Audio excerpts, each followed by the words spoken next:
পাঁচ প্রকার গোনা যদি বাদ দিতে পারে তাহলে সবে বরাতে আল্লাহ তাদেরকে আসলেই মাফ করে দেয়। যে পাঁচ প্রকার মানুষকে সবে বরাতে আল্লাহ মাফ করে না। নারী পুরুষ যারা আছেন শোনেন, আপনি নফল রোজা রাখতে পারেন, নফল নামাজ, কোরআন শরীফ, জিকির আজকার করেন, কোনো অসুবিধা নেই। কিন্তু পাঁচ প্রকার মানুষের ভেতরে যদি আপনি পড়ে যান, সবে বরাতে, সবে কদরে, সবে মেরাজে না, কাবা শরীফে গিয়ে পড়ে থাকলেও মাফ হবে না। কয় প্রকার? বলেন বলেন। এবার আপনি দেখেন তো কোন প্রকারে আছেন, নাকি বলবো না? খুব ভালো করে শোনেন, সবে কদরে, সবে বরাতে, জেনে সাবানে আপনার কিন্তু মাফ হবে না যদি এর ভেতরে পড়ে যান। হাদিসের 1 নাম্বার পয়েন্ট হচ্ছে যারা শিরিক করে, শিরিকে সাপোর্ট করে। আজ হাজারো দরবারে শিরিক চলছে। এগুলো সবচাইতে বেশি ময়মনসিংহ বিভাগ আর চট্টগ্রাম বিভাগে। প্রকাশ্য শিরিকেরা বিভিন্ন নাম নিয়ে করছে। নাম দিয়েছে গরম সুন্নি, ঠান্ডা সুন্নি। আল্লাহর এক বান্দারে আজকে একটা ভিডিও দেখলাম, বিশাল পাগড়ি মাথায় দিয়ে এক দরবারে মরা মানুষের কাছে কয়েকটা ছাত্র নিয়ে বলছে, বাবা দোয়া করিয়ে দেন এরা যেন পাস করে। এ কথা বলা ওই বাবার কাছে প্রকাশ্য শিরিক। কথা বলে না কেন? আমি এক কথায় বোঝাচ্ছি শিরিক কাকে বলে, মাত্র একটা কথায়। এদিকে তাকান। আল্লাহ যেটা পারে ওইটা অন্য কেউ পারে, এই বিশ্বাস করার নাম শিরিক। কথা বোঝা গেছে? পৃথিবীর যে কোনো জিনিস দেওয়ার একচ্ছত্র মালিকানা কার? আরো জোরে বলেন। সে মৃত পীর হোক, জিন্দা পীর হোক, কেউ আপনার ভাগ্যের পরিবর্ধন করতে পারবে না। শুধুমাত্র এটা পারে, দায়িত্বে আছে কে? এজন্য আল্লাহ যেটা পারে ওইটা অন্য কেউ পারে, বিশ্বাস করার নাম। এটা যেন কেউ করবেন না। আপনি অন্যান্য কোনো গুনাহ করলে আল্লাহ ইচ্ছা করলে মাফ করে দিতে পারে, কিন্তু শিরিক করলে মাফ নেই। খুব সতর্ক থাকা লাগবে বিষয়ে। আজ বাংলায় অনেকেই বলছে যে ক্ষমতার উৎস জনগণ, এইটাও শিরিক। হয়তো কিছু ভোট পাওয়ার জন্য এটা বলেন, কিন্তু আপনি ইমানটা বিক্রি করে ফেললেন। হ্যাঁ, কথা বুঝতেছেন? ক্ষমতার উৎসকে এটা যদি আপনি নাও মানেন, বিশ্বাস করা লাগবে যে ক্ষমতার উৎস জনগণ নয়, এটা আল্লাহ। হয়তো ধোকা দিয়ে বোকা বানিয়ে অনেকে অনেক কায়দা এটা নিয়ে যাচ্ছে, শেষে এমন জায়গায় চলে যায় যার ঈমান আর থাকে না, বেঈমান হয়ে মারা যায়। আর ওই বেঈমানের জন্য তখন 50টা না 1000টা গরু জবাই করে খাওয়ালেও মাফ হবে না। কেন বলেন তো? হ্যাঁ, নবীজির আপন চাচা ওই যে আবু তালিবের কথা বলছিলাম, ওই লোকটা মারা যাওয়ার পরে বিশ্ব নবী নিজে তার কবরের পাশে দাঁড়িয়ে বলেছিলেন, আল্লাহ আমার চাচা আবু তালিবকে মাফ করে দাও। ফেরেশতা জিবরাইল এসে বলে, হে নবী হাত নামান। কার জন্য হাত তুলেছেন? এই লোকটা আপনার চাচা, আল্লাহ জানে। সারা জীবন আপনাকে বাড়িতে রেখে লালন পালন করে মানুষ করেছে, আল্লাহ জানে। কিন্তু লোকটা তো মুশরিক, শিরিক করতো। কি করতো? সূরা তাওবার 113 নম্বর আয়াত নাযিল হয়েছে, মা কানা লিন-নাবিয়্যি ওয়াল্লাযীনা আমানু আইয়াস্তাগফিরু লিল মুশরিকিন। হে নবী, কোন নবীর জন্য, কোন ইমানদারের জন্য এটা জায়েজ নেই, শোভনীয় না, উচিত না যে কোন মুশরিকের জন্য আল্লাহর কাছে মাপ চাবে, যদিও ওইটা আপনার আত্মীয় হয়। বাংলার মুসলমানেরা নবীর নিজের আপন চাচা শিরিক করত, মুশরিক, মারা গেছে, আল্লাহ হাত ফেরত দিয়ে দিচ্ছে যে দোয়া কবুল হবে না। আর আমাদের দেশে টাটকা মুশরিক মরে গেল, আমরা দোয়া করে জান্নাতে দিয়ে আসি, মনে হয় যে কন্ট্রাক্টর নিয়েছে। না ভাই, এটা ধোঁকাবাজি, হবে না। নবীর হাত যদি আল্লাহ ফেরত দেয়, আমির হামজার হাতের খবর আছে। এজন্য যে কোনো পন্থাতে শিরিক করা যাবে না। 2 নম্বরে পিতা মাতার অবাধ্য সন্তান যারা, তাদের মাফ নেই। অথচ এইটা আজ দিন দিন বাড়ছে। এটা যার মাধ্যমে সন্তানেরা শিখবে, সেগুলো তো সিলেবাসে এখন নেই। 1 থেকে মাস্টার্স পর্যন্ত একটা ছেলে মেয়ের কাছে তার মা বাবা কি এটা অনেকে জানেই না, কারণ সিলেবাসে ওই লেখাপড়াই নেই। আগামী প্রজন্ম যারা আসছে তারা তো আপনাকে ইচ্ছা করে অনিচ্ছা করে যাই হোক বৃদ্ধাশ্রমে দিয়ে আসবে, কারণ আপনি যে কি এটা তো জানে না। কোরআনে কারিমে আল্লাহ নিজের পরে সবচাইতে বেশি মর্যাদা, দাম, ব্যাখ্যামূলক কথা দিয়েছে যাদের পক্ষে, তারা হচ্ছে মা আর বাবা। আর তাদের পক্ষে আজ কোনো কথা আমাদের সিলেবাসে পাওয়া যায় না। সিলেবাসে দিয়েছে প্যাক প্যাক।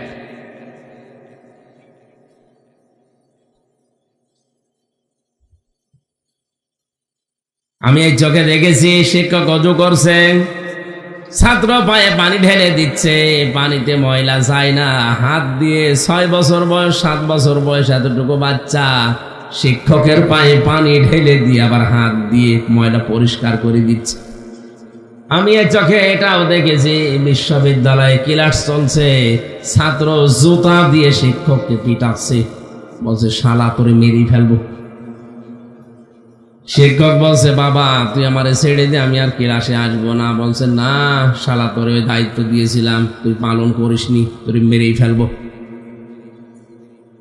বলেন তো এটা কেবল মাদ্রাসায় ভর্তি হয়ে কোরআনে কারিম কিছু না কিছু ভেতরে যাবার পরে কি আদব, এটা মানুষের মতো মানুষ হচ্ছে। আর ওইটা মাস্টার্স পাস করার পরও জানোয়ার হয়ে গেছে। ওই জানোয়ার কয়েকদিন পরে চেয়ারে বসবে, কথা বলেন না কেন?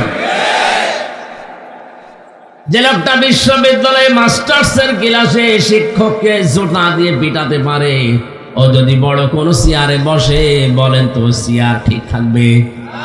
এই জন্য তো ঠিক নেই। 10 দিনের রিমান্ডে যে মানুষগুলো আমারে নিয়েছিল, আল্লাহর কসম একটাও অশিক্ষিত না, সব অনার্স মাস্টার্স করা, সব বিসিএস ক্যাডার। তাদের যে আচরণ, তাদের যে কথাবার্তারা, আমি আর যাই হই না কেন আমি একটা পরিচিত মানুষ এদেশে, কথা বলেন না কেন? কম বেশি এদেশে সবাই আমারে অন্তত আমির হামজা বলে চিনি। আমার নামের আগে অন্তত একটা আলেম শব্দ লেখা আছে। আমার সাথে যদি 10 দিনই আচরণ করে, এই লোকটারে তুলে নিয়ে গেলে কি করতো? অথচ যারা নিয়ে যাচ্ছে সর্বোচ্চ বিদ্যাপীঠ থেকে মাস্টার্স করা। আমি ওর কাছে না পড়ে যদি ওই 7 বছরের শিশু কাছে ওর কাছেও পড়তাম, আমার মনে হয় ওর কাছে আমি জান্নাতে থাকতাম। এসবে বরাতে মাপ পাবে না তারা যারা মা বাবার অবাধ্য সন্তান। অবাধ্য হচ্ছে কেন এই বিষয়টা আমরা না জেনে আন্দাজে বলে অবাধ্য সন্তান মাপ পাবে না। মাপ পাবে না ঠিক আছে, কিন্তু কেন হচ্ছে অবাধ্য এইটা তো গড়ে খোঁজ নেওয়া দরকার। অবাধ্য করার পেছনে সূক্ষ্ম ষড়যন্ত্র করছে কারা? এখান থেকে জাতিকে বের করে নিয়ে আসতে হবে কি করে, সে সমস্ত কিছু নেই। উনি সবে বরাত পালন করছে। 3 নম্বরে আল্লাহ মাফ করবে না তাদের যারা বৃদ্ধ জিনাখোর, বুড়ো বয়সে যারা জিনা করে। আর এইটাও দেশে দিন দিন বাড়ছে। কত হোস্টেল থেকে, কত মহিলা হোস্টেল থেকে, কত অফিস থেকে, কত জায়গা থেকে আজ তাকান মেয়েদের কান্নার আওয়াজ ভেসে আসছে। আমি নিচে নামলাম না। 4 নম্বরে যারা সুদ খায় তাদের এই রজনীতে মাফ হবে না। সুদ মনে হয় এলাকায় নেই। হ্যাঁ, টাকা পয়সার সুদ হয়তো ব্যাংকিং ব্যবস্থা যেগুলো, এগুলো আপনারা বোঝেন না, আমিও জানি। কিন্তু এই যে জমি জায়গার যে সুদ, এগুলো গ্রাম অঞ্চলে দেদারসে চলছে। অথচ এটাকে কিছু কেউ মনেও করেন এটা যে সুদ। মায়ের সাথে জেনা করার শামিল, ও কিছু মনেও করে না। ও মনে করে আমি তো জানি না তাই মানি না, অসুবিধা নেই। না, আপনি জানেন না কেন আপনার এটা অপরাধ। যারা 1 বিঘা জমি দেন 60,000 70,000 করে টাকা নেন, এলাকায় কি বলে এটারে? বৃদ্ধি গিরবি যাই বলেন বলেন, অসুবিধা নেই, বুঝলে হবে। 1 বিঘা জমি আমার ইনারে দিলাম, 60,000 টাকা নিয়ে নিলাম। যতদিন জমি চাষ করে খাবে টাকা আমারে ফেরত দেওয়া লাগবে না। যেদিন টাকা ফেরত দিয়ে দেব জমি ফেরত দিয়ে দেবে। এটা সুদ। এটা করছেন সত্যি করে আল্লাহর দিকে তাকিয়ে বলেন তো কারা কারা হাত তোলেন? 4-5 জন। তাহলে মাসলা আমার বলার দরকার নেই, এই এলাকা ভালো আছে। না ভাই, অনেকে মনে করছে হুজুর আমি জানি না তাই করি না। আপনি জানেন না কেন? আপনাকে জানা লাগবে। এই সুদের সিস্টেমটা যারা করছেন, হ্যাঁ, দুইটা পদ্ধতি আছে হালাল করার। এক নম্বরে যতদিন উনি চাষ করে খাবে ততদিন সরকারের যে খাজনা, 1 বিঘা জমিতে এখন মনে হয় কত 75 না কত টাকা দেওয়া লাগে, আমি সঠিকটা জানি না। হ্যাঁ, এই টাকাটা আপনাকে যদি 5 বছর করে খান ওই টাকা দেওয়া লাগবে আপনার। আর যখন আপনি ওই জমি ফেরত দিয়ে দেবেন, আমার কাছ থেকে টাকা নেবেন, কমপক্ষে 60,000-এ 8 থেকে 10,000 টাকা কম নেওয়া লাগবে। এইটা অনেকে এই বোঝে, কিন্তু না বোঝার ভান করে থাকে, মনে করে যদি বুঝে ফেলি তাহলে সমস্যা। ওই যেটাই লাভ আছে ওইটা, কিন্তু যেটা যায় ওইটা বোঝালে ও বুঝতে চায় না। খেয়ে দেয়ে শোধ বলে একটা না, খাই খালাসি বলে, ওইটা এলাকায় আছে, ওইটা করবে। ওইটা ঝামেলা, তো এই জন্য এটা করি না। আপনি সাবে বারাতে কিন্তু মাফ পাবেন না। 5 নম্বরে আল্লাহ পাকের নবী বলেন আল্লাহ মাফ করবে না তাদেরকে যারা ঘুষখোর। ঘুষখোর এটা শুধু নামই শুনেছি, এই 3 বছর আমি হাতে কলমে চোখে দেখে আসলাম ঘুষ কত প্রকার, কি কি কারে কারে দেওয়া লাগে। আমার ধরে নিয়ে বলছে 10 লাখ টাকা দেন, নাই তো 50 জেলায় 50টা মামলা দেব। মনে হয় যে টাকা আমার কাছে পাই। কি একটা কায়দা দেখেন তো, ভালো মানুষ বাড়ি থেকে ধরে নিয়ে বলছে 10 লাখ টাকা দেন, নাই তো 50 জেলায় 50টা মামলা দেব। বলছে মামলাও বানাবে আর টাকা আমার কাছে পাই, সে টাকা চাচ্ছে। 3টা বছর কোর্টের বারান্দায় বাবা মা আত্মীয় স্বজন চাচা যারা ছিল দায়িত্বে, এরা ঘুরতে ঘুরতে আমি যা দেখলাম কোর্টে ইট পর্যন্ত টাকা চাই। কোর্টের যে ইট, ওই ইটও আমার দিকে তাকিয়ে বলছে টাকা দিন। কোর্ট কাছারিতে আপনি এই অবস্থা চলছে না? চলছে না? একটা জায়গা বাংলাদেশে এখন নেই, রান্নাঘর থেকে শুরু করে রান্নাঘর ঘুষ চলছে, সংসদ ভবন পর্যন্ত, এমনকি আল্লাহর ঘর মসজিদ পর্যন্ত এখন চলছে ঘুষ। আমার জেলায় একটা বড় মসজিদ হয়েছে, আমি নাম নিলাম না, যারা দায়িত্বে আছে তার ভাগ্নে যে বলছে মামা আপনি তো দায়িত্বে আছেন, এখানে সরকারি মসজিদ, অনেক টাকা পয়সা বেতন দেবে, আপনি আমারে লাগিয়ে দেন। মামা বলছে ভাতিজা ভাগনা কোনো অসুবিধা নেই, তোমার মিষ্টি খাওয়াও। মিষ্টি একবারে 5 কেজি মিষ্টি নিয়ে এসে বলছে কত খাবেন খান। বলছে মামা এ মিষ্টি না, 10 লাখ টাকা দিও। ও মিষ্টি ফেরত দিয়ে গেছে বাড়িতে, ডাক দিয়ে বলছে মামা মিষ্টি খেতে যদি 10 লাখ লাগে, দই খেতে কয় লাখ লাগবে?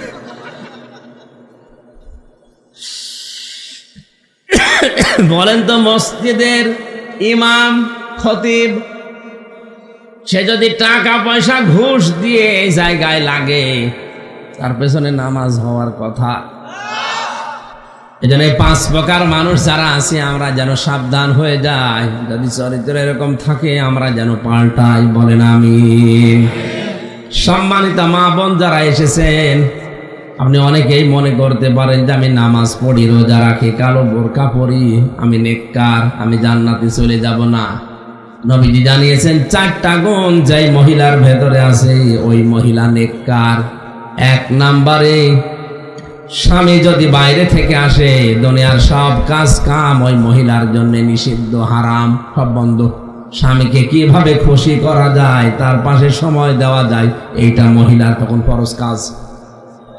আমার মা বোনেরা, আপনারা এই ছোট দায়িত্বটা পালন না করার কারণে আজ হাজারো পুরুষ অন্য নারীর প্রতি আসক্ত, পরকীয়া প্রেম করে। 2 নম্বরে স্বামী যেটা পছন্দ করে, স্বামীর ওইটা যদি জায়েজ হয় আপনার জীবনে, তাহলে জীবন থাকতে আপনাকে পছন্দ করা লাগবে। এখানে আমি সহ যত স্বামী আছে, আমরা প্রতিটা স্বামী পছন্দ করি। আমি খেয়ে থাকি না খেয়ে থাকি, বিয়ের পরে আমার মা বাবা আমার সাথে থাকবে। একমত আছেন কারা? কিন্তু আজ হাজারো মহিলা এটা চাই না। কথা বলেন ঠিক কিনা? না, আপনি নেককার হতে পারবেন না শুধু বোরকা পরে। 3 নম্বরে, স্বামী তার সন্তান তার সম্পদ আপনার কাছে রেখে বাইরে যায়, এগুলো আপনি ইসলামের জন্য তৈরি করবেন। 4 নম্বরে, নিজের শরীরকে স্বামী যেটা পছন্দ করে না, বিশেষ করে যাদের সাথে কথা বলা, যাদের সাথে ওঠা বসা, যাদের বাড়িতে যাওয়া স্বামী পছন্দ করে না, দেখবেন ওটা যদি ইসলাম সম্মত হয়, জীবন থাকতে আপনি তার সাথে কথা বলবেন না। স্বামী পছন্দ করে না অমুক সলিমদ্দির সাথে আপনি কথা বলেন, মোবাইলে গল্প করেন, আর আপনি সেইটাই করেন, অথচ নামাজ পড়েন, রোজা করেন, কালো বোরকা পরেন, আপনি নেককার হতে পারেননি। আমার মনে হয় একটু বেশি বলে ফেললাম। এরকম মহিলা হাজারও আছে না নেই?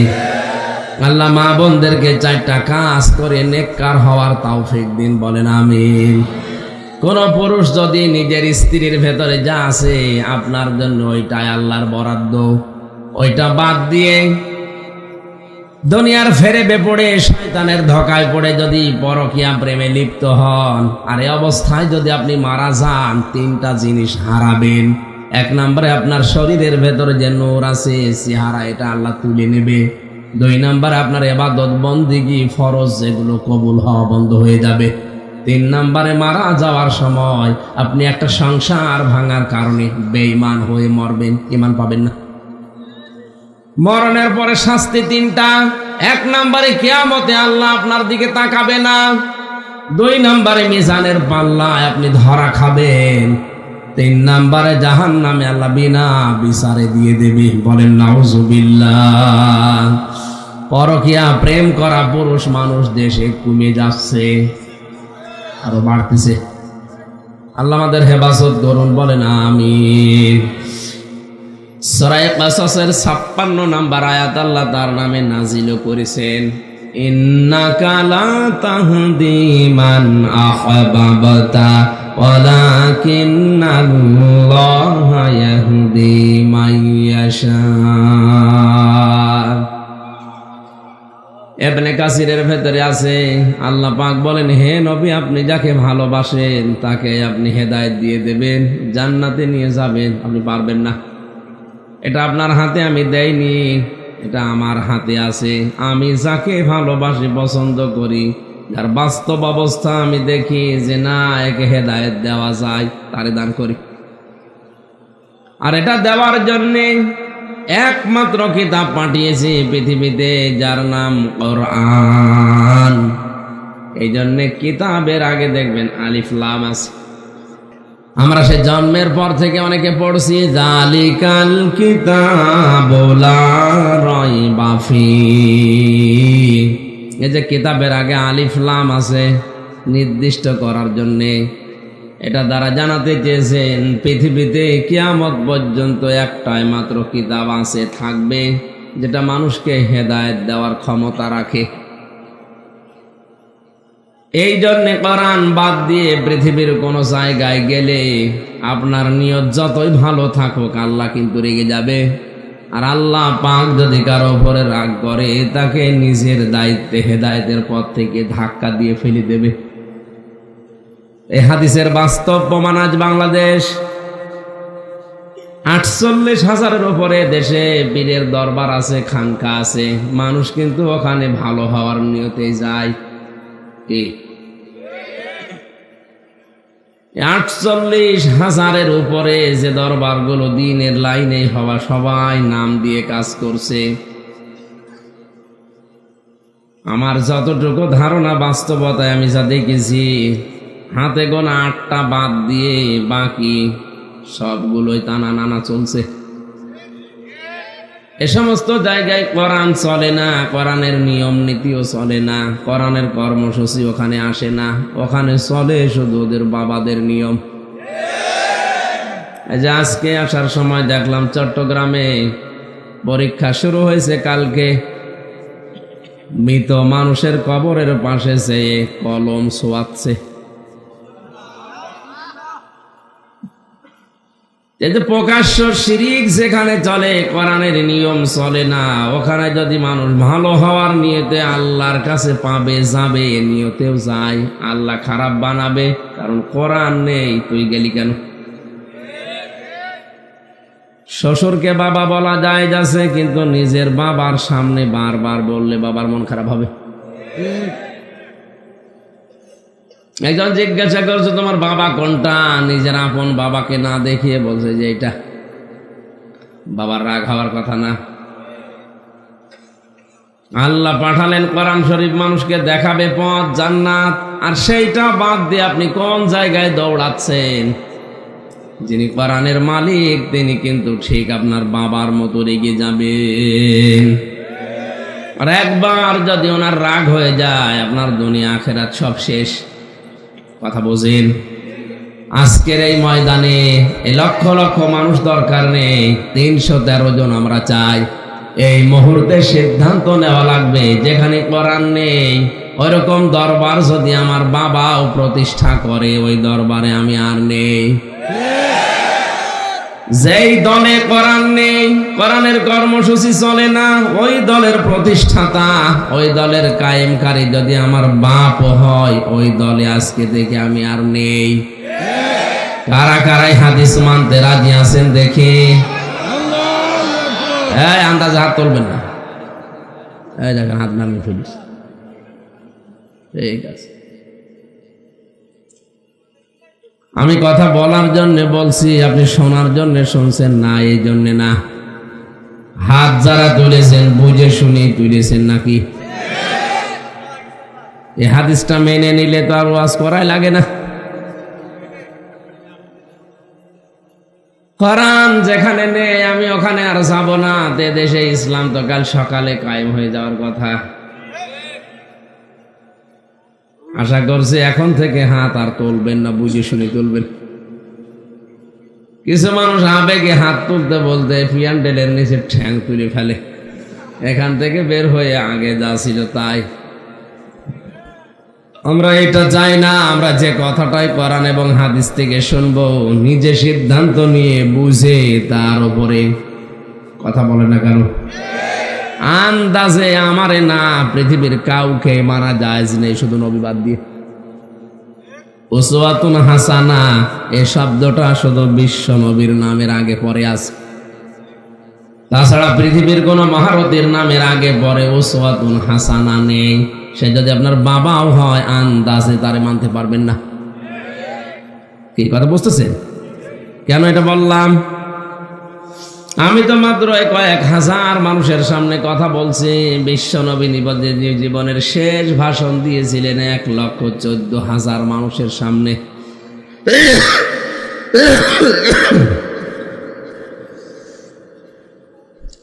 তার সামনে যারা ছিল ওই সময় সবগুলো জান্নাতি মানুষ।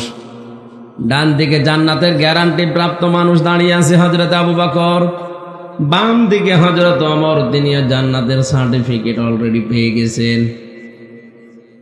বিশ্বনবী কিন্তু শেষ কথা বলেছিলেন, তারাকতু ফীকুম আমরাইন, আমি দুইটা জিনিস রেখে গেলাম।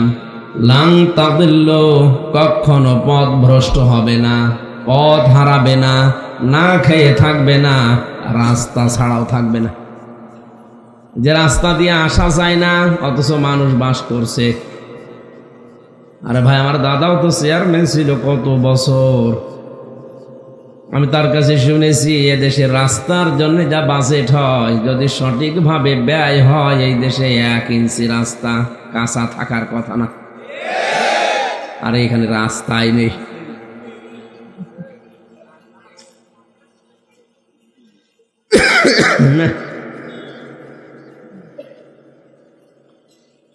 তাহলে এ দ্বারা বোঝা যাচ্ছে বাস্তবতায় আমরা যে কাজ, যে কোনো জিনিস আন্দাজে হাত তুলে স্লোগান দিয়ে হচ্ছে না। বিশ্বনবী মুহাম্মদুর রাসূলুল্লাহকে উসওয়াতুন হাসানা বলার পেছনে কারণ হচ্ছে, আপনি যদি অন্ধভাবে নাক কান বুঝে একেবারে মেনে নিতে চান, শুধু এ মানুষটাকে পারবেন, তার আগে পরে ভেতরে বাইরে সব পরিষ্কার। তাছাড়া দুনিয়ার কোনো মানুষের চরিত্র আমাদের কাছে 100 ভাগ পরিষ্কার না। নবীজি এই কারণে বলেছিলেন, তোমাদের দুইটা জিনিস রাখলাম, কোরআন আর সুন্নাহ। আঁকড়িয়ে ধরলে কোনোদিন তোমরা না খেয়ে থাকবে না, লাঞ্ছিত হবে না, মার খাবে না।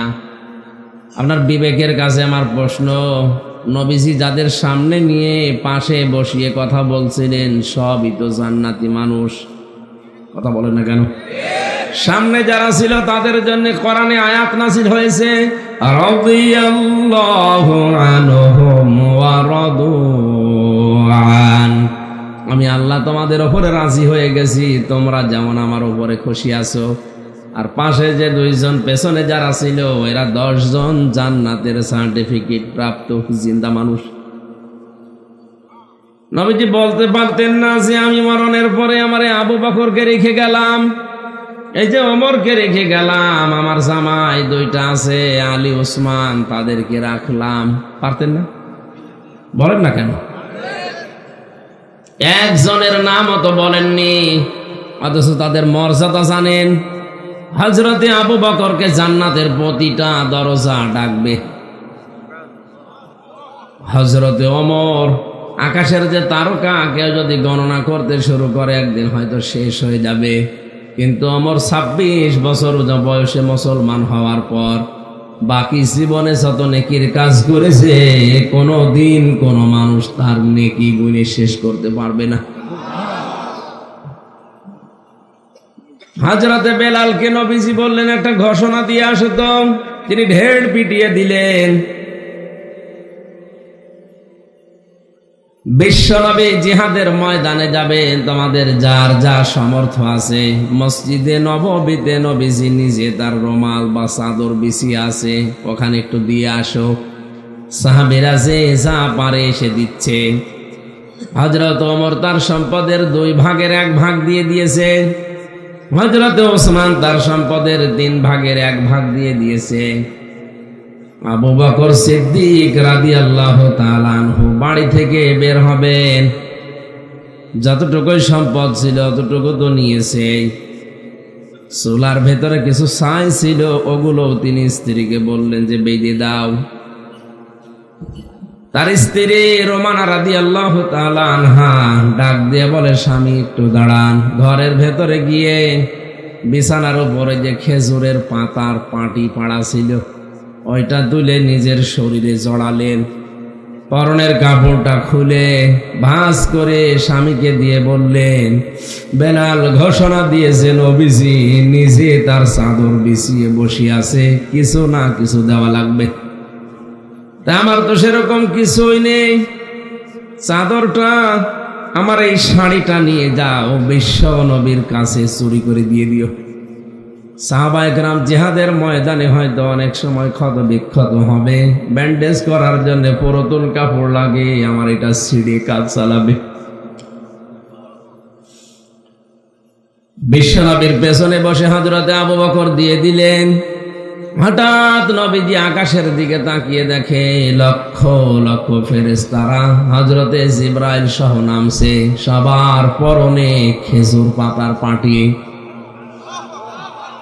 নবীজি ডাক দিয়ে বলে, জিবরাইল এ দৃশ্য কি অবস্থা তোমাদের?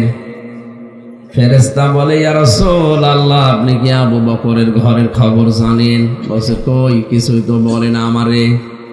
আজকের এই ময়দানে কে কি দিয়েছে আপনি একটু খবর নিন তো।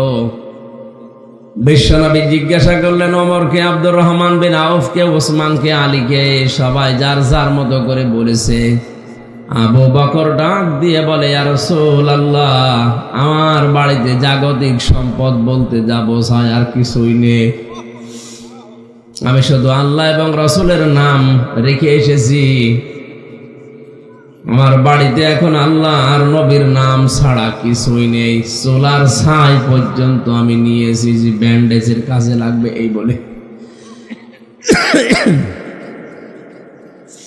নবীজি বললেন, আবু বকর হয়নি, জিবরাইল আমাকে যেটা দেখিয়েছে এটার সাথে তো মেলে না, বলো দেখি আর কোনো গোপন রহস্য আছে কিনা। সিদ্দিক আকবর বলে, ইয়া রাসূলুল্লাহ আমি আসার সময় আমার স্ত্রী উম্মে রোমানা তার নিজের পরনের শাড়ি পর্যন্ত খুলে ভাঁজ করে প্যাকেট করে আমাকে দিয়েছে, যেন সাহাবীদের ক্ষত বিক্ষত জায়গায় পুরাতন কাপড় হিসাবে ব্যান্ডেজে কাজে লাগে। খেজুর পাতার পাটি পড়ে আছে, সেরকম পোশাক আর ঘরে নেই। জিবরাইল বলে, ইয়া রাসূলুল্লাহ, এই কাজটা আল্লাহর এত বেশি পছন্দ হয়েছে, আজকের এই দিনে আসমান জমিনে যত ফেরেশতা আছে আল্লাহর কাছে আজকের দিনের জন্য সব ফেরেশতাদের পছন্দনীয় পোশাক হচ্ছে এই খেজুর পাতার পাটি। কোথায় মর্যাদা তাদের আপনি খেয়াল করেন। নবীজি কিন্তু বলতে পারতেন যে এই যে রেখে গেলাম, একে যদি মেনে চলো তোমরা জান্নাত পেয়ে যাবে, পথ হারাবে না, বলেন নাই? বিবেকের কাছে আপনার প্রশ্ন আসা দরকার। এত বড় বড় তারকা স্টার জান্নাতের সার্টিফিকেট জিন্দা অবস্থায় যাদের নবীজি হাতে ধরিয়ে দিলেন, তাদের জন্য যদি নবী না বলেন তা আমি কাকে আন্দাজে মানছি? এই জন্যই তো হাদিসটার ব্যাখ্যায় বলতে গিয়ে জানিয়েছি, কোরআন যেখানে নেই ওইরকম দল, ওইরকম দরবারে যদি কেউ জেনে শুনে যায়, ও যদি ভালো হওয়ার নিয়তেও যায়, আমার আল্লাহ নিজে দায়িত্ব নিয়ে তাকে গোমরা বানিয়ে দেয়। আমরা এখন থেকে সাবধান হব ইনশাআল্লাহ। দরুদ আর সালাম পড়ছি আমাদের নবী মুহাম্মদুর রাসূলুল্লাহ সাল্লাল্লাহু আলাইহি ওয়াসাল্লামের প্রতি। যারা আদর্শ পেয়ে আমরা খুশি না বেজার? নবীজি জানিয়েছেন, মান সাল্লাল্লাহু আলাইহি ওয়াহিদান সাল্লাল্লাহু আলাইহি আশারা। কেউ যদি আমার উপরে একবার দরুদ পড়ে, মহান আল্লাহ তার দিকে 10 বার নিজের দৃষ্টি দিয়ে তাকিয়ে থাকে। কেউ যদি আল্লাহর রহমতের একটা দৃষ্টি পায়, সে জান্নাতে যাবে, মাস্ট বি যাবেই। আছে আশারা 10 বার আল্লাহ তাকাবে তার দিকে। কি পড়লে? দরুদ। বলেন বলেন। নবীজি বলেন, লক্ষ লক্ষ টাকা খরচ করে বিভিন্ন প্রান্ত থেকে মদিনাতে এসে আমার কবরের পাশে দাঁড়িয়ে যখন মানুষেরা সালাম দেয়, আমি শুনি এবং উত্তর দিয়ে দেই।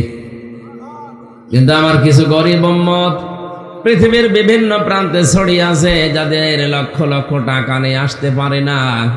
ওরা যদি মন থেকে আমার কাছে সালাম পাঠায়, ফেরেশতারা ওইটা নিয়ে তাদের গ্রামের নাম, বাবার নাম, মায়ের নাম বলে আমি নবীর কাছে শোনাতে থাকে। আমি শুনি আর উত্তর দেই। কোরআনে কারীম জানিয়েছে, ইন্নাল্লাহা ওয়া মালাইকাতাহু ইউসাল্লুনা আলান নবী ইয়া আইয়ুহাল্লাযীনা আমানু সাল্লু আলাইহি ওয়া সাল্লিমু তাসলিমা। সূরা আহজাবের 56 নম্বর আয়াতে আল্লাহ বলেন, অবশ্যই আমি আল্লাহ নিজে এবং আমার যত ফেরেশতা আছে সবাই। মালাকুন এক বচন, মালাইকা বহু বচন। কোন ফেরেশতা বাদ থাকে না। যত crore crore million billion trillion zillion pillion অক্টিলিয়ন যাই বলেন, যত ফেরেশতা আল্লাহ বানিয়েছেন, সব ফেরেশতারা আল্লাহর নবীর নামে দরুদ পড়ে। 1,24,000 নবী, কোন নবীর নামে ফেরেশতারা দরুদ পড়ে না। দরুদ পড়লেই শুধু পড়ে আমাদের নবী মুহাম্মদুর রাসূলুল্লাহর উপরে। ইয়া আইয়ুহাল্লাযীনা আমানু, ও হে যারা ঈমানের দাবি করো তাদেরকে বলছি, সাল্লু আদেশ, এটা আমর। আল্লাহ বলেন সাল্লু আলাইহি, তোমরাও তার উপরে দরুদ পড়ো। সাল্লিমু তাসলিমা, যথাযথভাবে যেভাবে পড়া দরকার। টাঙ্গাইলবাসী এখান থেকে সিদ্ধান্ত নেওয়া লাগবে, আল্লাহ নিজে পড়ে দরুদ, ফেরেশতাদের দিয়ে পড়ায়, আমাদেরকেও আদেশ দিলেন, তাহলে দরুদ আমাদের পড়া লাগবে। পৃথিবীতে কেউ যদি দরুদ বেশি বেশি পড়ে, কিয়ামতে সে নবীর সাথে পাশাপাশি থাকবে। এবার আসেন তো বাস্তবতায় নিয়ে যায় আয়াতটা। আল্লাহ পাক কেন আমাদেরকে যথাযথভাবে এই শব্দটা দিলেন? কয় ফেরেশতাদের আগে তো দেননি, তার নিজের আগে দেননি। ইমানদারকে আল্লাহ ডাক দেওয়ার পরে এই দরুদ পড়তে বলেছেন, কিন্তু যথাযথভাবে। এটা কি? এই জন্যই তাফসীর মাহফিলে আসতে হয়।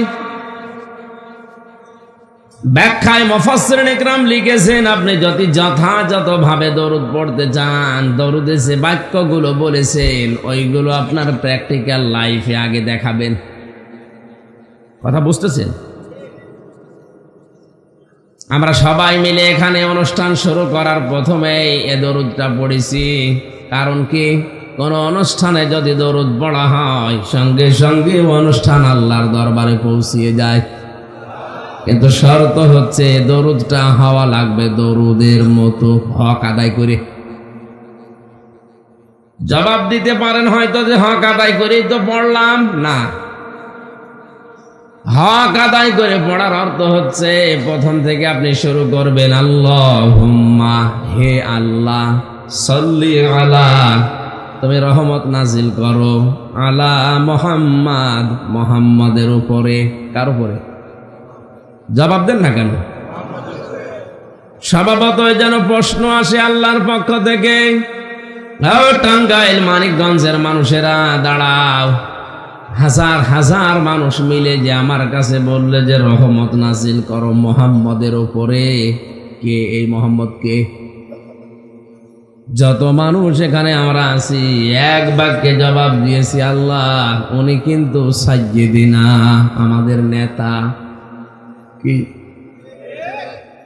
উনি সাধারণ না, উনি আমাদের নেতা। এই জন্য আল্লাহর ঘোষণা দেওয়া নেতা এই পৃথিবীতে একজন। আদম থেকে কিয়ামত পর্যন্ত যত মানুষ দুনিয়ায় আসবে, কোন মানুষকে আল্লাহ নেতা বলে ডাক দেননি। শুধুমাত্র মুহাম্মদুর রাসূলুল্লাহকে বলেছেন ইয়াসিন,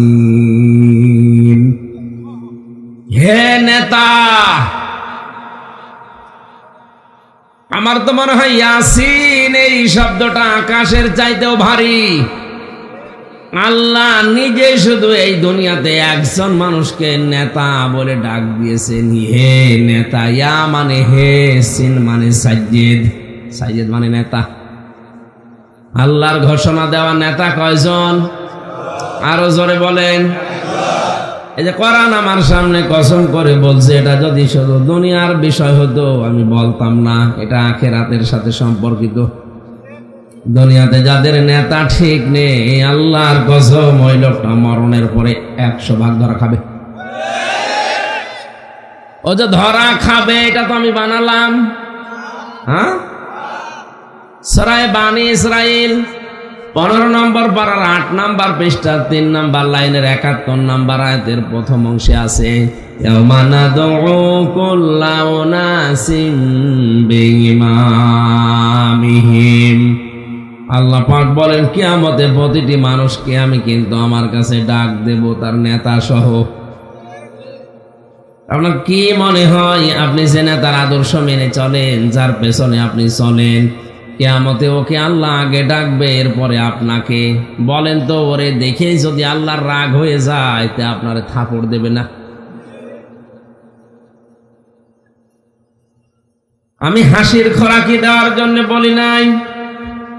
এত শক্ত কথা বলার পরেও যদি কোনো মানুষের ভেতরে উতাল পাতাল তৈরি না হয়, ওর বিবেক যদি নাড়া না দেয়, আমার মনে হয় ওর বিবেকের উপরে কুকুরে পোশাক করিস। ও বলছে ঠিক।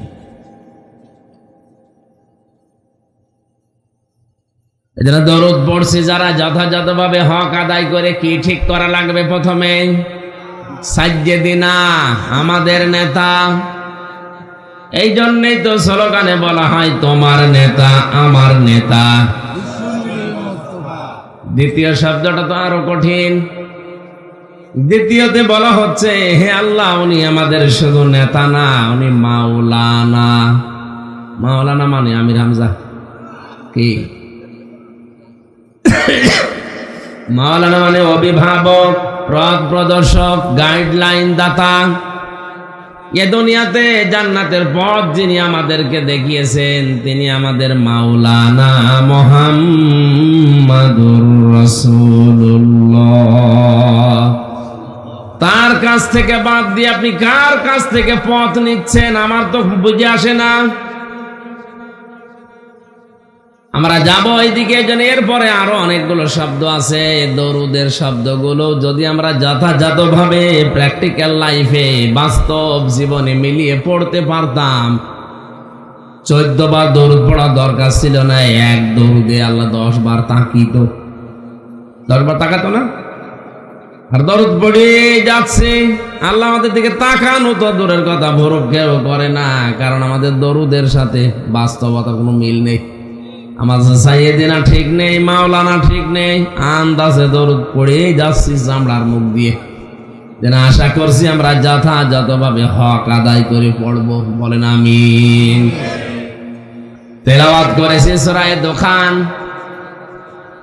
4টা আয়াত। আমার যতটুকু জ্ঞান আছে কোরআনে কারিমের উপরে 5টা আয়াতের উপরে, আমি যদি এই 5টা আয়াত নিয়ে তাফসীর আকারে কথা বলতে শুরু করি, দিন যত যাবে কোরআনে নতুন নতুন তথ্য আপনি বের করতে পারবেন। দেখি আমরা আজকে কিছু ডেলিভারি দিতে পারি কিনা। জবান খুলে আগে পড়েন কোরআনের এই আয়াত। আউযু বিল্লাহি মিনাশ শাইতানির রাজিম। বিসমিল্লাহির রহমানির রহিম।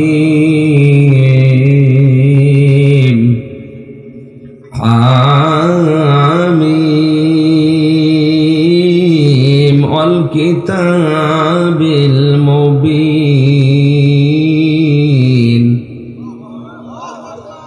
ইন্না আনজালনাহু ফি লাইলাতিন মুবারাকাহ ফি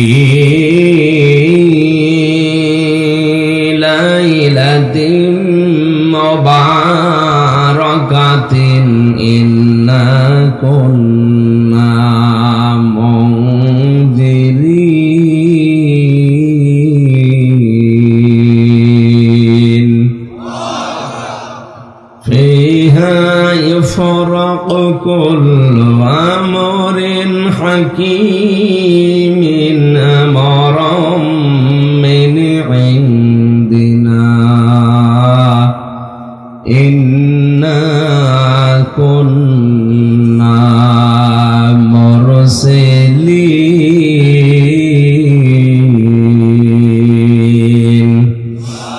সাদাকতা ইয়া রব্বানা। কোরআনে কারিমের 44 নম্বর সূরা, 59টা আয়াত আছে, 3টা রুকু আছে। প্রথম 5টা আয়াত পড়েছে। সূরার নাম দোখান। কি না? দোখান মানে ধোঁয়া। যে ধোঁয়া বলে না, ধোঁয়া ধোঁয়া ওঠে, ধোঁয়া। কিয়ামতের আগে তামাম দুনিয়া আল্লাহ ধোঁয়ায় অন্ধকার করে দেবেন। এই দোকান থেকে তাদখিন, যেটা গ্রাম অঞ্চলে বিড়ি, ধূমপান। ধূম মানে ধোঁয়া, পান মানে খাওয়া, ধোঁয়া খাওয়া। এটা অনেকেই বিভিন্ন কায়দায় ফতোয়া দিয়ে উল্টিয়ে পাল্টিয়ে বলতে চায় যে এটা হারাম না, এটা মাকরুহ। কি এটা? যাক, আমাদের এই ঢাকা, রাজশাহী, খুলনা, বরিশাল, এ সমস্ত এলাকা তো জায়গা আছে। সিলেট আর চট্টগ্রামে ঝামেলার শেষ নেই। ওখানে ইমাম সাহেবরাও বিড়ি খায় অনেকে। কোন জিনিস হারাম হওয়ার জন্যে, এখানে যারা আছেন ভালো করে শুনবেন, আন্দাজে কিছু দেখলে হারাম হারাম বলে ফতোয়া দেবেন না।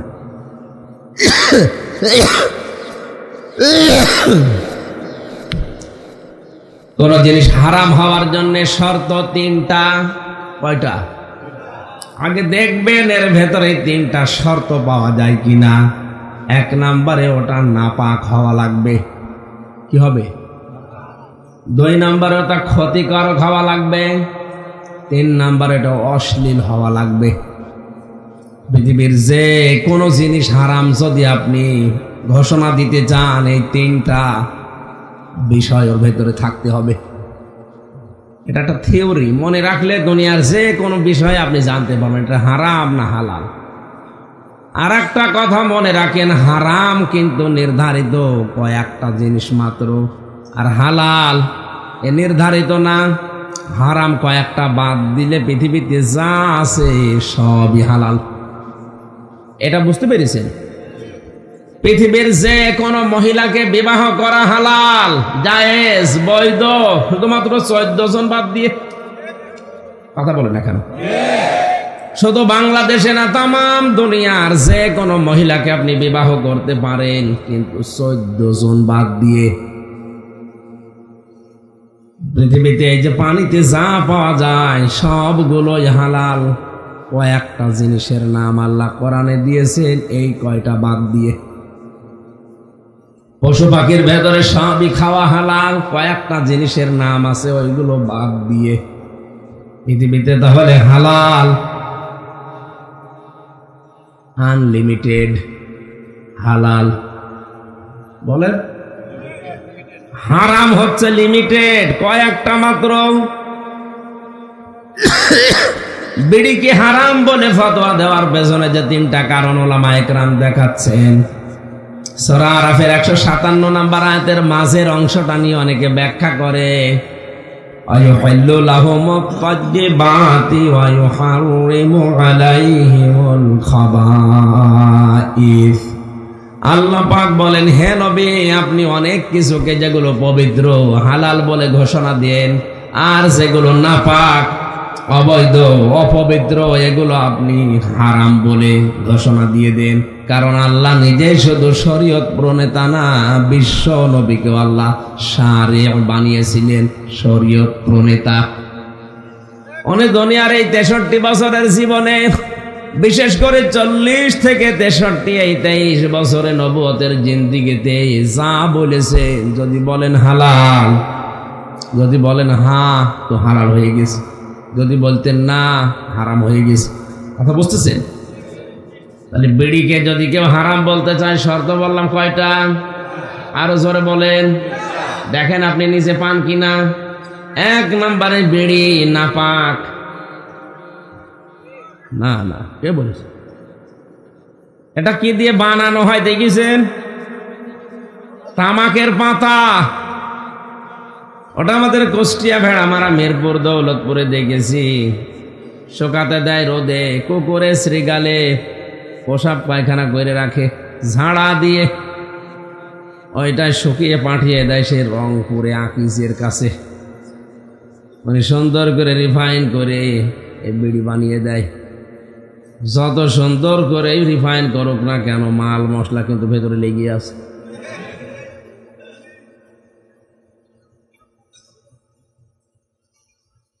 তামাক পাতাটা নাপাক না, ওর পদ্ধতি এমন এমন জায়গায় নিয়ে যায়, শেষে নাপাক হয়ে যায়। একবারে আমি বলতে পারছি না, একবারে বলতে পারছি নাপাক না, কয়েকটা ধাপ আছে। তারপরে দ্বিতীয় নম্বরটা কি বললাম? ক্ষতিকর কিনা এটা?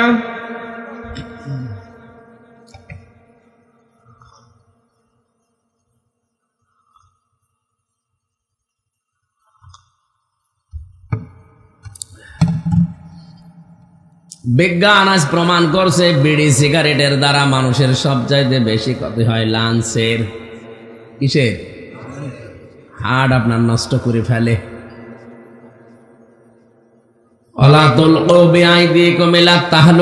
নিজেকে নিজে ধ্বংসের ভেতরে ফেলে দিও না।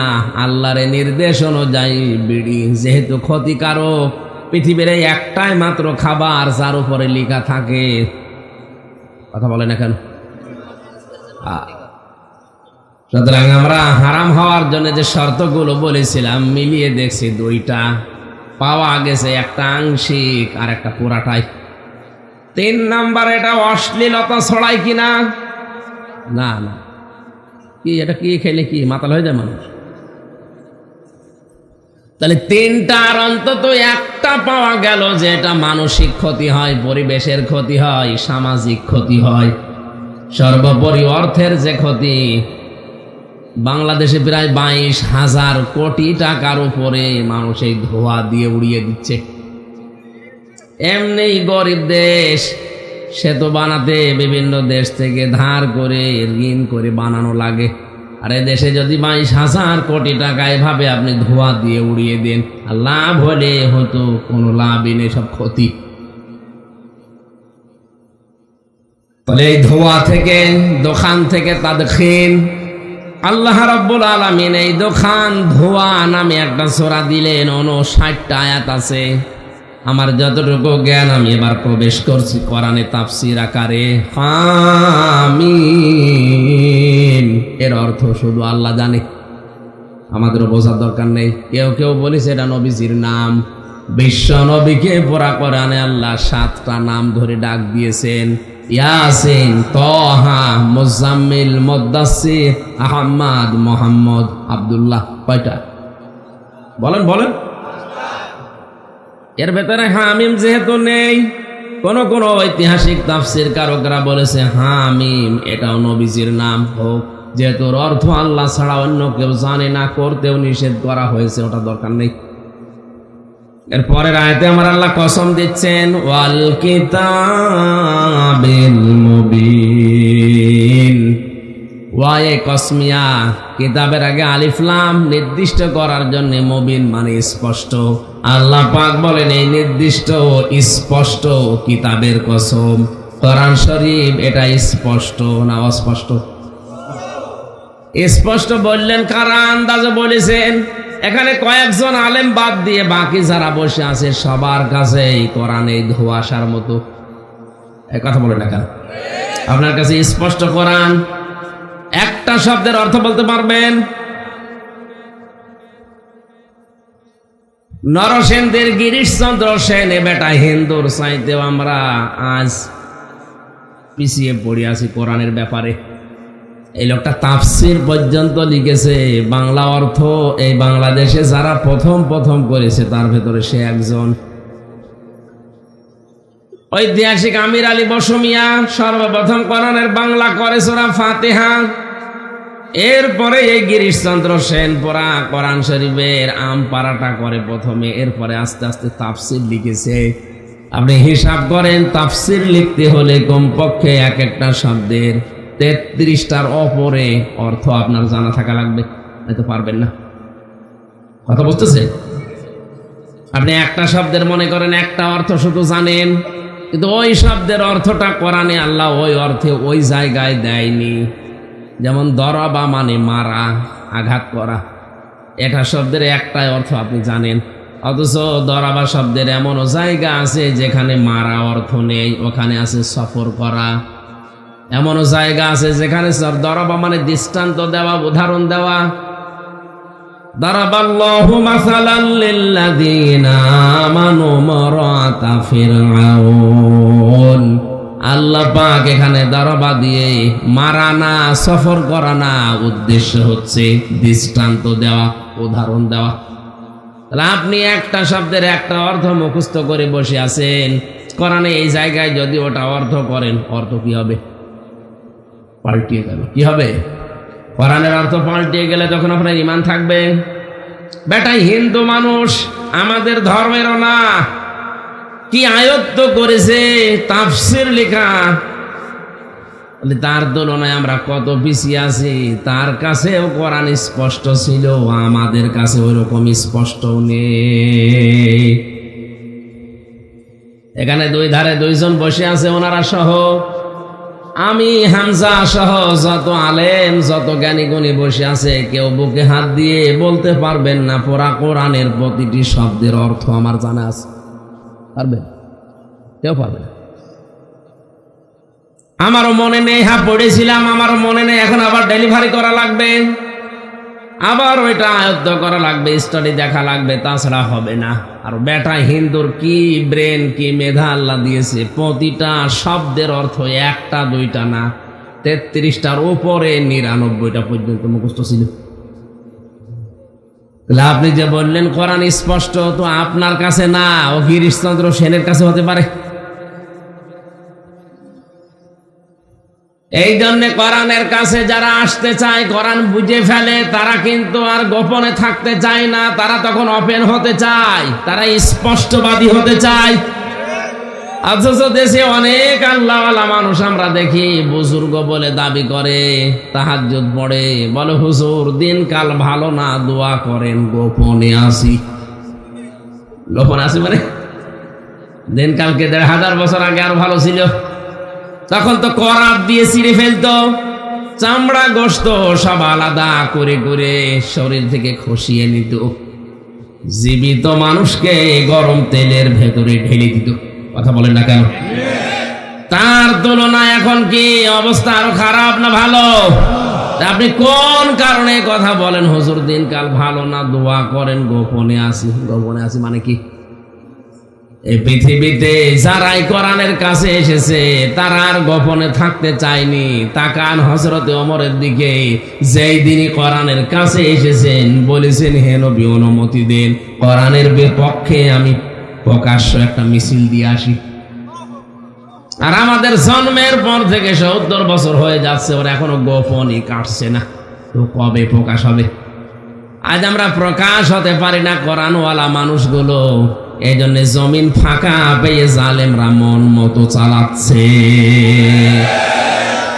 ওরা শিক্ষা ব্যবস্থায় হাত দেয়, ওরা আজ অর্থনীতিতে হাত দেয়। শিক্ষা ব্যবস্থা, অর্থনীতি, সমাজনীতি, রাজনীতি সব কোরআনে আছে না নেই? আমরা যত গোপনে আসি বলে পেছনে চলে যাই, জায়গাটা ফাঁকা হয়ে যায়, জমিনে তখন জালেমরা মন মতো আমাদের উপরে ছড়ি ঘোরায়। এই জন্যই তো এখন দেখেন সিলেবাসে যা পড়াশোনা, এভাবে যদি চলতে থাকে আগামী 10 বছরের ভেতরে জারজ দিয়ে ভরে যাবে। এখানে যাদের ছেলে মেয়েরা 7-এ পড়ে, এই যে শরীফ থেকে শরীফা নামে যে চ্যাপ্টারটা পড়ানো হচ্ছে, আমি আশ্চর্য হয়ে গেছি। হ্যাঁ, পড়া পর্যন্ত যদি থাকতো কিছু বলতাম না। কয়েকদিন পরে যখন এই সিলেবাসটা প্রতিষ্ঠিত হয়ে যাবে, ওই অনুযায়ী যখন কাজ করবে অনেকে, যে আমি পড়িয়েছি এখন আমি ওই অনুযায়ী কাজ করব। পড়া কারে বলে? আপনি শুদ্ধ করে পড়বেন, বুঝবেন, ওই অনুযায়ী কাজ করবেন, আর ওটা মানুষকে জানাবেন। এই 4টার নাম হচ্ছে পড়া।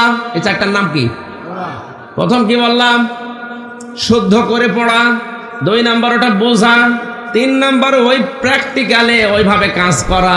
4 নাম্বার ওই জ্ঞানটা মানুষের কাছে ছড়িয়ে দেওয়া। এর নাম পড়া। এর নাম আরো জোরে বলেন। এভাবে যদি আপনি পড়তে চান, এটা যদি রাষ্ট্রীয়ভাবে কায়েম হয়ে যায়, সকালে একজন বলছে আমি কিন্তু শরীফ, বিকালে বলছে না আমার শরীফা মনে হচ্ছে। হোক, আপনার শরীফা মনে হোক আর আতিফা মনে হোক, অসুবিধা নেই, কিন্তু দাবি করেই তো আপনি বসে থাকবেন না। তখন বলবেন যে আমি শরীফা, মহিলা হোস্টেলে আমার সিট দেওয়া লাগবে। কি বলবেন না? মহিলা হোস্টেলে আপনার মেয়ে আছে, আপনার বোন আছে, আপনার ফুফু আছে, এই কথা বলছেন না কেন? ও মাল যত শরীফা বলে দাবি করুক, আসলে কি বলেন? একজন প্রশ্ন করছে, হুজুর যুবক যুবতী 2 জনে এক খাটে ঘুমানো জায়েজ আছে কিনা? জায়েজ আছে, কিন্তু তো ঘুমাবে না। ঘুমাবে? জায়েজ তো আছে, এক খাটে থাকা অসুবিধা না, কিন্তু ঘুমাবে তো না। আপনি শরীফ থেকে শরীফা হয়ে ঘুমাবেন? আপনি সিট চাইছেন মহিলা হোস্টেলে, দেওয়াও লাগবে, কারণ না দিলে আবার আপনি মামলা দেবেন, আমার বা জেল হয়ে যাবে। শেষ পর্যন্ত আমার মেয়ে আছে, আমার বোন আছে, আমার ফুফু আছে, আপনি শরীফ শরীফা যতই দাবি করছেন, আপনি তো আগেরটায় আছেন। কথা বলেন না কেন? কিছুদিনের ব্যবধানে দেশটা তখন জারজ দিয়ে ভরে যাবে। কোথায় যে যাচ্ছে, মাথা খারাপ হয়ে যায়। আজ আমরা সবাই গোপনে আছি করতে করতে জায়গাটা সব দখল করে নিয়েছে। আল্লাহ জানি স্পষ্ট কিতাবের কসম দিচ্ছেন, অল কিতাবিল মুবিন, স্পষ্ট কিতাবের শপথ। এজন্য কোরআন স্পষ্ট, এর কাছে যারা আসে ওরা আর গোপন থাকতে চায় না, ওরাও স্পষ্টবাদী হয়ে যায়। ইন্না আনজালনাহু ফি লাইলাতিন মুবারাকাতিন ইন্না কুন্না মুনজিরিন।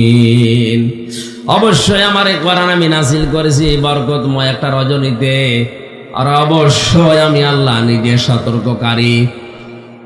কোরআন নাযিল হয়েছে সবে কদরে, সবে বরাতে না, যদিও নিসফে শাবান আর 8 দিন পরে মাত্র শুরু হতে যাচ্ছে। সবে বরাত নামে যেটা আমাদের এই সমস্ত দেশে চলে, অনেকে আজ বেদাত বেদাত বলে মানুষকে দূরে সরিয়ে রাখতে চেষ্টা চালাচ্ছে। না, আপনি এটা বন্ধ করেন, কারণ সবে বরাত নিসফে শাবান নিয়ে প্রায় নির্ভরযোগ্য 15টা হাদিস আমার মতো ছোট মানুষই পেয়েছি। যারা বড় বড় মুহাদ্দিস, সাইকল হাদিস, হাজার লক্ষ হাদিসের হাফেজ যারা, তাদের কাছে আরো বেশি পাওয়ার কথা। তাও যেমন তেমন সাহাবী বর্ণনা করেনি। বিশ্ব নবীর স্ত্রী হযরতে আয়েশা সিদ্দিকা, হযরতে আবু হুরায়রা, মুআয ইবনে জাবাল, আবু বকর সিদ্দিক, হযরতে ওমর, এরকম বড় বড় সাহাবীরা বর্ণনা করেন গভীর রজনীতে বিশ্ব নবী মুহাম্মদুর রাসূলুল্লাহ নিজে জান্নাতুল বাকিতে কান্নাকাটি করছিলেন। তার স্ত্রী হযরতে আয়েশা ডাক দিয়ে বলেন, হে নবী, আপনি কাঁদেন কেন? নবীজি বলেন, আয়েশা, তুমি জানো না আজকে কোন রাত? আজকে নিসফে শাবান, শাবান মাসের 14 তারিখের দিবাগত রাত। আজকের এই ময়দানে, আজকের এই রাতে মহান আল্লাহ প্রথম আসমানে এসে বান্দা বান্দীদেরকে ডাক দিচ্ছে। 5 প্রকার মানুষ ছাড়া দুনিয়ার সব মানুষকে আল্লাহ নাকি মাফ করে দেবে। তা আমি ঘুমিয়ে থাকবো কি করে?